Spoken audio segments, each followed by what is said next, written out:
Oke, Assalamualaikum warahmatullahi wabarakatuh. Selamat pagi teman-teman. Bagaimana kabarnya? Semoga semuanya dalam keadaan sehat walafiat, tetap bersemangat. Minggu ini di pertemuan yang kedua, di minggu kedua mata kuliah kewirausahaan, sesuai dengan RPS yang sudah saya bagikan kepada teman-teman semua di minggu yang lalu, bahwa materi di minggu ini kita akan membicarakan, mendiskusikan soal pengertian kewirausahaan. Walaupun sebenarnya pengertian kewirausahaan ini sesuatu yang menurut hemat saya atau menurut hemat teman-teman mungkin itu merupakan sesuatu yang mudah gitu loh. Maksudnya karena apa? Karena istilah kewirausahaan sudah sering teman-teman jumpai, sudah sering teman-teman dengar, sudah sering teman-teman diskusikan, atau bahkan ada sebagian dari teman-teman yang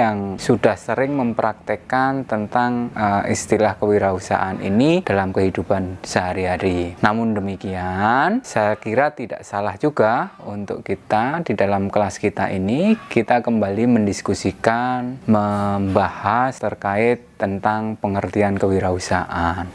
Malah justru ini menjadi menarik.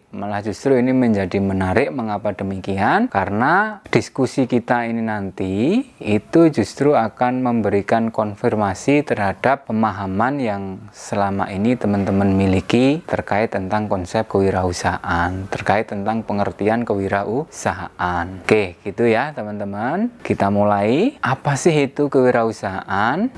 Teman-teman bisa secara mandiri mencari tentang pengertian kewirausahaan secara definitif. Anda bisa baca di beberapa literatur, baik literatur dari media cetak maupun media elektronik, baik literatur berupa buku, jurnal, dan lain sebagainya. Teman-teman dengan mudah mencari tentang pengertian kewirausahaan.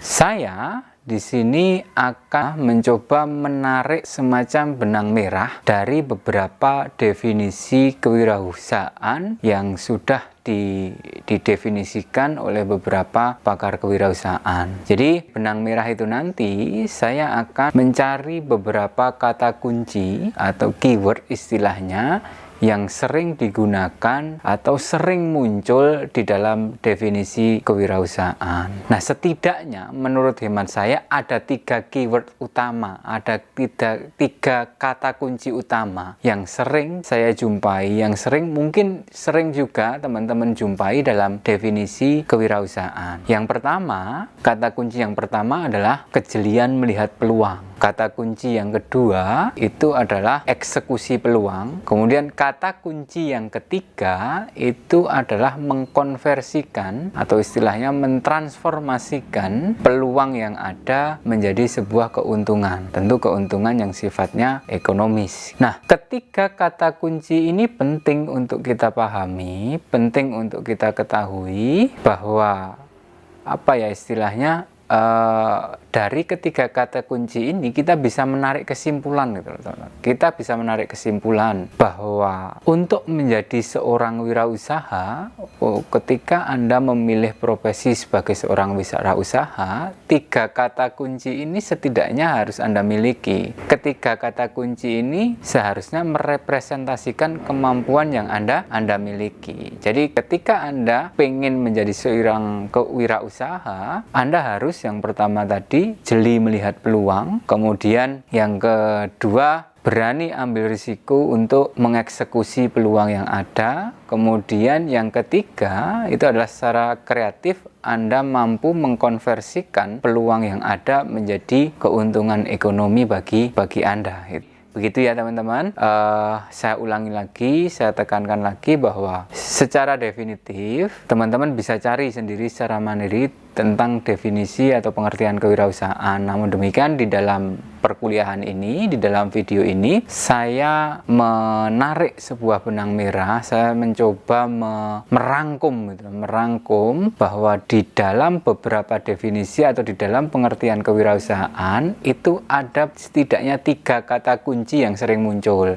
Yang pertama adalah kejelian melihat peluang, yang kedua adalah eksekusi peluang, yang ketiga itu adalah adalah mengkonversikan peluang yang ada menjadi keuntungan ekonomis. Jadi setidaknya kalau misalkan teman-teman seperti yang saya katakan tadi pengen menjadi seorang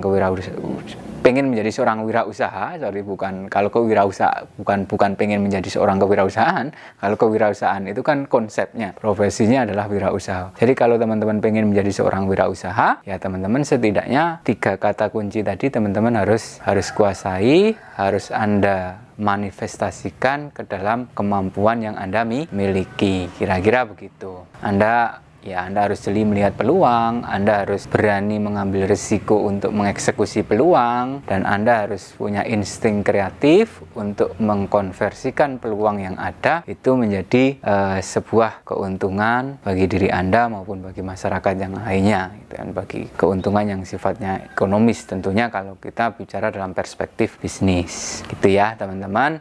Memang saya pribadi selalu tertarik gitu loh, kalau misalkan saya itu membahas perihal kewirausahaan, walaupun memang secara praksis saya bukan berprofesi sebagai seorang wirausaha, tapi saya itu sangat tertarik mengamati, mendiskusikan maupun istilahnya membahas tentang dinamika perkembangan kewirausahaan dewasa ini. Saya selalu tertarik kalau bicara soal kewirausahaan, bisnis dan manajemen, ya karena memang itu bidang ilmu saya gitu ya, berbeda dengan teman-teman. Tapi saya pikir anak-anak muda hari ini, saya pikir mereka juga sangat tertarik terhadap konsep kewirausahaan itu, bahwa dengan mungkin berbeda dengan zaman saya dulu yang mungkin ketika muda tidak terlalu tertarik tentang konsep kewirausahaan. Tapi kalau saya lihat anak-anak muda hari ini itu awareness mereka tentang kewirausahaan itu lebih bagus daripada anak-anak muda zaman saya dulu gitu loh. Dan sedikit cerita teman-teman, memang untuk dewasa ini, hari ini konsep kewirausahaan itu kan menjadi sebuah konsep yang istilahnya seksi untuk dibahas. Bahkan saya tidak berlebihan mengatakan bahwa kewirausahaan itu telah menjadi istilahnya top of mind lah, menjadi istilahnya bahan pembicaraan banyak orang di hari ini, terutama di para generasi muda itu. Jadi kalau anak-anak muda hari ini tuh fasih sekali kalau bicara soal kewirausahaan, ya karena memang topik kewirausahaan dewasa ini menjadi sebuah topik yang banyak istilahnya diminati oleh banyak orang, terutama anak-anak muda itu.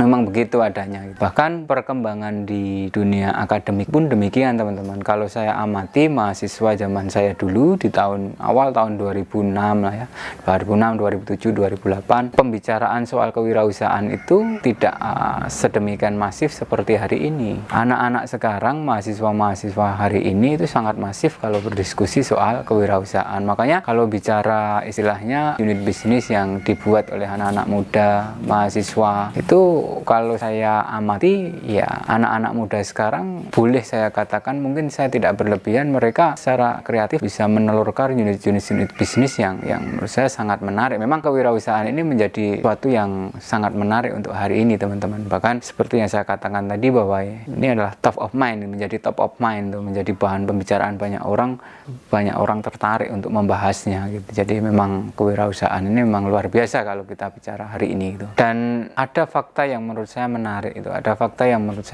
kalau kita amati teman-teman, misalkan perkembangan bangsa Indonesia ini dari beberapa periode, dari tahun ke tahun itu ada pola yang menurut saya sangat menarik sekali gitu. Kita mulai misalkan dari tahun 1945, periode pertama, ini saya bagi menjadi 3 periode ya. Misalkan kita mau melihat pola perkembangan bangsa Indonesia dari tahun 45 sampai 2021 itu. Saya bagi menjadi 3 periode. Periode pertama adalah periode 1945 sampai 1965, pada periode Orde Lama. Kemudian periode kedua adalah periode 1965 sampai dengan 1998, itu ada periode Orde Baru. Dan periode ketiga adalah 1998 sampai dengan hari ini 2021 ya.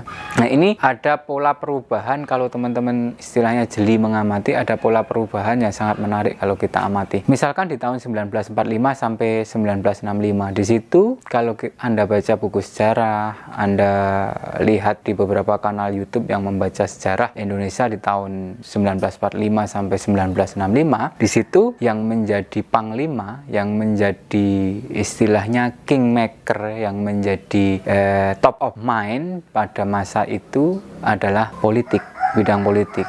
Makanya politisi di masa itu memang benar-benar menjadi tokoh yang sangat luar biasa, menjadi kingmaker gitu. Kingmaker itu istilahnya pengambil keputusan yang sangat disegani lah, istilahnya kayak gitulah. Jadi di periode 1945 sampai 65 itu panglimanya adalah bidang politik ketika itu.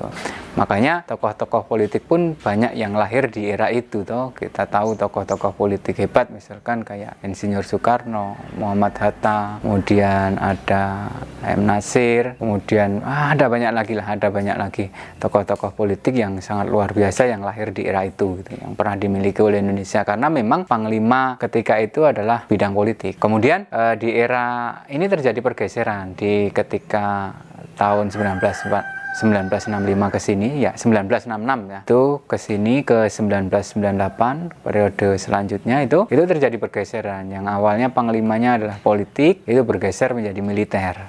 Jadi militer menjadi kingmaker gitu. Makanya di era itu banyak lahir tokoh-tokoh yang memang berlatar belakang militer gitu. Walaupun memang Jenderal Besar Soeharto ketika itu memang presiden kita itu memang secara background juga militer itu. Tapi kalau coba Anda amati, memang era itu adalah eranya militer. Tentunya bukan dengan mendiskreditkan bidang ilmu yang lain, bidang-bidang yang lainnya itu. Bukan berarti politik menjadi tidak penting Pak di era Orde Baru itu, ya enggak juga. Tapi yang menjadi top of mind, yang menjadi kingmaker, yang menjadi lebih itu ya bidang militer ketika di periode 1965 sampai 1998. Kemudian lepas dari 98 masuk era reformasi, terjadi pergeseran teman-teman, terjadi pergeseran yang awalnya dari militer kemudian ya lambat laun berubah, walaupun memang di periode awal era reformasi itu masih mencari bentuk kan, terkait militer masih sering mewarnai. Tapi semakin kesini masuk di tahun 2015 sampai dengan tahun 2021, Anda bisa sadari bahwa yang menjadi top of mind hari ini itu adalah kewirausahaan. Anda coba lihatlah, banyak tokoh-tokoh wirausaha yang lahir di era ini gitu, dan menjadi top of mind,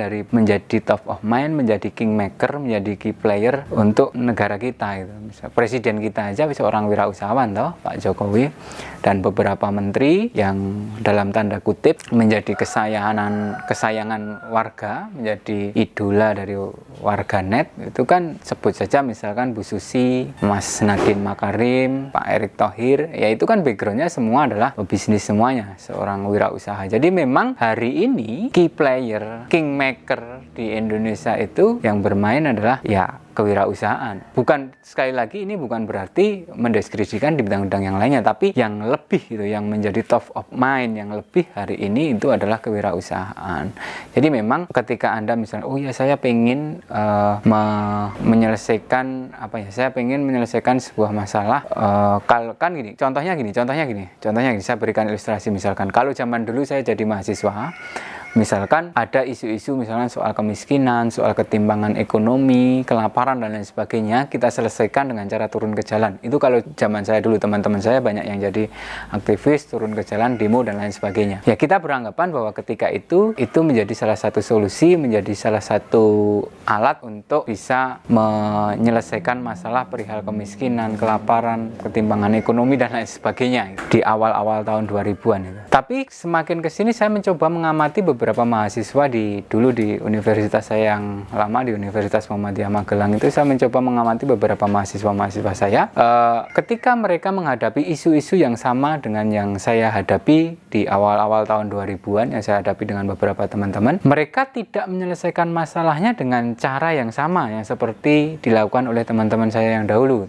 tidak turun ke jalan, demo dan lain sebagainya. Tapi mereka lebih menggunakan pendekatan yang istilahnya yang berbeda, yaitu menjadi seorang sosiopreneur. Taruh contoh misalkan gini, ada mahasiswa saya yang dia mengidentifikasi bahwa ada kesenjangan soal pendidikan di Indonesia ini. Dia menilai bahwa pendidikan yang ada di Indonesia selama ini belum secara penuh memenuhi kebutuhan, atau istilahnya belum bisa memenuhi, mencukupi kebutuhan atau keinginan para konsumen gitu. Yang dalam konteks ini konsumennya adalah orang-orang yang menempuh pendidikan. Taruh contoh misalkan mahasiswa ekonomi, mereka ketika masuk kelas itu cuma mendapatkan beberapa mata kuliah tentang teoritis, misalnya marketing management, financial management dan lain sebagainya. Tapi mereka tidak mendapatkan praktik tutorial yang detail mengenai online marketing, misalkan kayak gitu-gitu. Atau misalkan mahasiswa ekonomi dia pengen mendalami juga tentang videografi, fotografi, yang videografi, fotografi itu tidak bisa disediakan oleh fakultas ekonomi di tempat saya berada dulu. Nah, makanya si mahasiswa saya itu kemudian saya membuat sebuah unit bisnis, namanya adalah Luar Kuliah. Nanti teman-teman bisa lihat. Saya sampaikan websitenya di kolom deskripsi saya. Nanti dia bikin Luar Kuliah. Luar Kuliah ini sebenarnya salah satu platform bisnis yang menjembatani orang-orang yang memiliki minat untuk bidang ilmu tertentu, misalkan bidang keahlian tertentu, misalnya dia pengen jago masak, dia pengen belajar fotografi, dia pengen belajar videografi, dia pengen belajar online marketing, yang itu semua tidak didapatkan di kelas, itu difasilitasi sama Luar Kuliah. Caranya bagaimana? Caranya adalah Luar Kuliah ini membuka kelas di mana yang memberikan pengajaran, yang memberikan tutorial, yang memberikan workshop adalah talent-talent yang memang ahli di bidangnya. Taruh contoh misalkan mereka bikin kelas fotografi ya, mereka bekerja sama dengan talent, dengan seorang fotografer profesional, kemudian dia buka kelasnya gitu. Nah, ini ternyata hari ini banyak sekali ternyata konsumennya, banyak yang berminat. Jadi satu sisi pendidikan, kesenjangan pendidikan dalam arti kata ada orang yang pengen mendapatkan pengetahuan yang tidak melulu soal yang bersifat akademik dan lain sebagainya, itu bisa dipenuhi oleh Luar Kuliah. Jadi nah ini kan menarik. Jadi dia mencoba mengatasi kesenjangan perihal pendidikan dengan cara mendirikan unit bisnis, dan saya lihat itu tidak hanya Luar Kuliah aja. Beberapa mahasiswa saya dulu juga secara kreatif membuat misalkan ada platform bisnis yang namanya Kang Sayur gitu, kalau nggak salah itu dibikin mahasiswa saya, namanya Mas Trio. Nah, di Magelang Ngablak itu kan salah satu tempat penghasil sayuran yang luar biasa itu. Nah, tapi masalahnya begini, ketika sayur dari Magelang itu, dari atas itu sampai ke kota, sampai ke pasar-pasar kota, itu kan harus melewati beberapa jalur rantai pasokan yang sangat panjang gitu. Misalkan dari petani sayur itu lewat dulu ke pedagang besar yang istilahnya kulaan, kemudian si pedagang besar kemudian disetorkan ke pedagang yang menengah yang ada di pasar-pasar, kemudian pedagang yang di pasar-pasar baru sampai ke tukang sayur keliling gitu. Jadi kan itu rantai pasokannya panjang sekali. Ibarat kata misalkan harga dari petani itu sekian, sampai ke bawah itu sudah sangat, disparitasnya sangat tinggi sekali. Makanya si Mas Trio itu dengan kreatif dia berpikir begini, kenapa nggak memanfaatkan teknologi yang bisa memutus rantai pasokan itu, bukan memutus ya, istilahnya menyederhanakan rantai pasokan itu sehingga bisa menghubungkan petani yang di atas langsung dengan konsumen yang ada di bawah. Jadi harganya satu sisi pada akhirnya nanti konsumen yang di bawah mendapatkan harga yang relatif lebih murah, sedangkan petani yang di atas bisa mendapatkan harga yang relatif menarik, menguntungkan secara ekonomis. Nah, dia membuat platform tersebut namanya Kang Sayur. Nah, ini sangat menarik. Jadi dua contoh tadi mahasiswa saya baik Luar Kuliah maupun Kang Sayur itu adalah satu contoh bagaimana anak-anak hari ini, anak-anak sekarang, mahasiswa sekarang itu mencoba menyelesaikan masalah persoalan ketimpangan ekonomi, isu-isu sosial dengan cara yang berbeda dengan generasi saya dulu. Nah, ini membuktikan memang top of mind di hari ini itu adalah kewirausahaan. Tapi ini bukan berarti bahwa Kalau sekali lagi bukan berarti bahwa berarti kalau begitu demo nggak boleh ya, bukan nggak boleh ya, boleh-boleh aja demo. Yang namanya demo kan menyampaikan aspirasi ya, boleh-boleh saja. Cuman kan cara berpikirnya kira-kira lebih efektif yang mana gitu. Kita secara istilahnya, secara hitung-hitungannya teman-teman mesti kira-kira lebih efektif yang mana untuk menyelesaikan isu itu kan. Bukan bicara apakah ini lebih bagus atau tidak, tapi kita bicara dari beberapa solusi itu kira-kira lebih efektif yang mana. Ya gitu ya teman-teman, itu yang terakhir tadi adalah cerita bagaimana dinamika kewirausahaan hari ini yang di Indonesia itu, walaupun kalau misalnya teman-teman coba tengok perkembangan di dunia pun juga begitu teman-teman. Anda sadari atau tidak bahwa kingmaker, key player di dunia ini ya hari ini itu adalah disadari atau tidak secara tidak langsung ya seorang wirausahawan. Kita contoh misalkan Bill Gates, kemudian Jeff Bezos, kemudian Mark dengan Facebooknya, itu ya mereka secara tidak langsung sebenarnya mempengaruhi dinamika atau istilahnya perubahan dunia ini ya, disadari atau tidak disadari, secara langsung maupun tidak langsung mereka yang menentukan hari ini. Jack Ma dan lain sebagainya. Ya memang ini adalah eranya kewirausahaan. Jadi monggo bagi teman-teman semuanya yang pengen menjadi seorang wirausahawan, ya setidaknya tadi yang saya sampaikan 3 kemampuan tadi Anda miliki, walaupun memang tidak menutup kemungkinan ada beberapa kemampuan yang harus Anda miliki. Secara khusus akan kita bahas di minggu yang akan datang tentang spirit of entrepreneurship.